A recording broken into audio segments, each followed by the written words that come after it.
Guys ఇదైతే voting analysis guys. కొన్ని పోల్లో కళ్యాణ్ టాప్లో ఉంటే కొన్ని పోల్లో తనుజ ఉంటుంది. ఈ పోల్ ప్రకారం వచ్చేసి తనుజ వచ్చి 30% పాయింట్తో టాప్లో ఉన్నది. తర్వాత వచ్చేసి కళ్యాణ్ 90% ఉన్నారు. థర్డ్ ప్లేస్లో యథావిధిగా మన సుమన్ శెట్టి 15%లో ఉన్నారు. ఫోర్త్ ప్లేస్లో భరణిశంకర్ ఉన్నారు.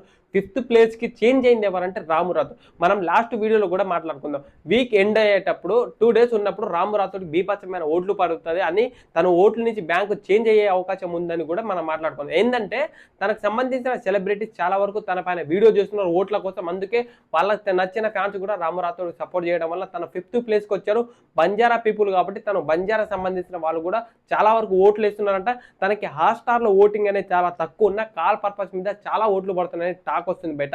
అది ఓవరాల్గా నిజమే, కాల్ పర్పస్ మీద చాలా ఓట్లు పడుతుంది. 6th ప్లేస్లో వచ్చేసి 9.01% సంజన గల్రాని ఉన్నారు. తర్వాత వచ్చేసి సాయి శ్రీనివాస్ ఉన్నారు. సాయి శ్రీనివాస్ యథావిధిగా అదే ప్లేస్లో ఉన్నారు. ఒకవేళ ఈ వీక్ కనుక డబల్ ఎలిమినేషన్ ఉంటే భరణిశంకర్, రాము రాథోడ్, సంజన గల్రాని, సాయి శ్రీనివాస్ మ్యాక్సిమం సాయి శ్రీనివాస్, సంజన గల్రాని, భరణిశంకర్ మధ్యలో అసలు డబల్ ఎలిమినేషన్ ఉంటే వీళ్ళు ముగ్గురులో ఇద్దరు ఎలిమినేషన్ అయ్యే అవకాశం ఉంది. మ్యాక్సిమం డబల్ ఎలిమినేషన్ పెడతారు. సీక్రెట్గా ఉందని ఒక టాక్ వస్తుంది. అది నిజమా కాదా అనేది చెప్దాం.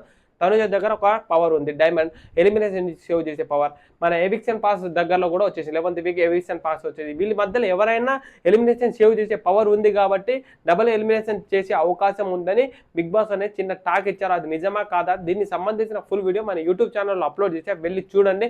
ఫాలో కొట్టి